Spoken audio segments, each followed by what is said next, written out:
सुबह सुबह पागलों के अस्पताल के सामने ऑटो रुका। रवि ने ऑटो वाले को पैसे दिए और गेट के पास जाकर गार्ड को आवाज दी, पर वह कोई नहीं था, इसलिए वह खुद ही बस गेट खोलने ही वाला था। तभी सामने से एक आदमी दौड़ता हुआ आया और उसने गेट खोलकर रवि को अंदर लिया और हंसते हुए पूछा, तुम टीवी ठीक करने वाले हो ना? रवि बोला, नहीं नहीं। ये शब्द सुन के उस आदमी के चेहरे के भाव बदले और उसने रवि को कस के एक लाफा लगाया। रवि की आंखों के सामने अंधेरा छा गया। वो आदमी बोला, मेरा टीवी खराब है तो इस गेट से टीवी ठीक करने वाला आना चाहिए, तुम क्यों आ गए? रवि ने खुद को संभला। फिर अचानक एक डॉक्टर, 4 कंपाउंडर वहां दौड़ते हुए आए और उस आदमी को पकड़ लिया। फिर डॉक्टर ने कहा, ले जाओ इसे और शॉक ट्रीटमेंट की तैयारी करो। डॉक्टर को देख के रवि बोला, हेलो सर, मैं रवि हूँ। आज इस अस्पताल में मेरी नौकरी का पहला दिन है, मुझे डॉक्टर पाटिल से मिलना है। डॉक्टर बोले, हाँ मैं ही हूँ पाटिल, तुम्हारे बारे में मुझे बताया गया है, तुम अपना अपॉइंटमेंट लेटर ऑफिस में जमा करो और वर्दी पहनकर सामने वाले ऑफिस में आकार मिलो। रवि थोड़ी हो देर में कंपाउंडर की ड्रेस पहन के ऑफिस में हाजिर हुआ। पाटिल डॉक्टर बोले, अभी जो तुम्हें गेट के पास पागल मिला था वह यहाँ बस 8 दिन पहले आया है और अभी तक बहुत लोगों को थप्पड़ मर चुका है, यहाँ तक कि बावर्ची को भी जाकर उसने टीवी क्यों नहीं चल रहा इस वजह से थप्पड़ मारा था। तुम्हें इन सब की आदत डालनी होगी और स्टाफ की कमी की वजह से तुम्हारी शिफ्ट कभी भी बदल सकती है। फिर डॉक्टर ने एक पुराने कंपाउंडर से रमाकांत को रवि को सभी स्टाफ से मिलवाने के लिए कहा। सबसे मिलने के बाद रमाकांत ने रवि से कहा, चलो अब तुम्हें हमारा काम दिखता हूँ। और वह रवि को मरीजों का रूम दिखाने ले गया।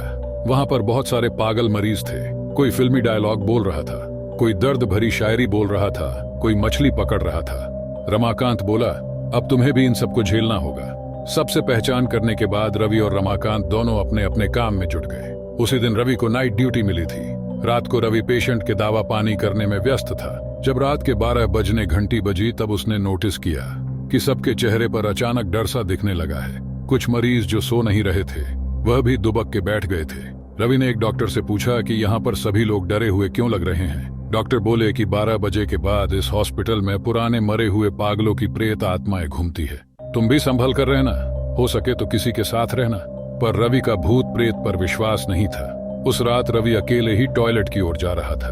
तभी उसे अपने पीछे किसी के होने का एहसास हुआ, लेकिन जब उसने पीछे मुड़ के देखा तब वहां कोई नहीं था। वह आगे बढ़ने लगा पर अब उसे किसी के कदमों की आहट महसूस होने लगी। फिर उसने सोचा कि शायद वहम होगा और वह टॉयलेट में घुस गया। और जब वह टॉयलेट करके बाहर निकल रहा था तब उसे दिखा कि टॉयलेट के आईने पर लिखा है, तुम अब पागल होने वाले हो। रवि को लगा कोई उसकी खिंचाई कर रहा है। वार्ड में जाकर उसने किसी से कुछ नहीं कहा, बस वापस मरीजों का ध्यान रखने लगा। तभी अचानक उसे हॉस्पिटल में एक भयंकर चीख सुनाई दी। वार्ड से बाहर आकर रवि आवाज की दिशा में तेजी से दौड़ा। वह आवाज स्टोर रूम से आ रही थी। जब रवि स्टोर रूम के अंदर पहुंचा तब दरवाजे के पीछे छुपे एक पागल ने दरवाजा अंदर से बंद कर लिया और उसी दरवाजे की ओर मुंह करके खड़ा हो गया।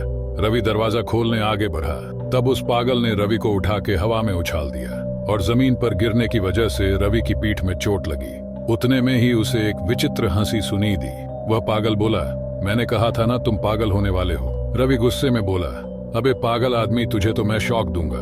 पागल बोला, शॉक की वजह से ही तो मैं मारा था और अब मुझे शॉक से कोई डर नहीं लगता। इतना कह के उसने एक हाथ से रवि को कान से पकड़ा और अपने दूसरे हाथ लाइट का स्विच बोर्ड खोले उसमें डाल दिया और रवि को 440 वोल्ट का झटका लगा दिया। पूरा हॉस्पिटल रवि के आवाज से गूंज उठा। उसकी आवाज सुनकर हॉस्पिटल का स्टाफ स्टोर रूम का दरवाजा तोड़ के अंदर आया। तब सबने देखा कि रवि बेहोश है। रवि को ले जाके मरीजों बेड पर सुलाया गया और जब रवि होश में आया तब वह उसका मानसिक संतुलन खो चुका था।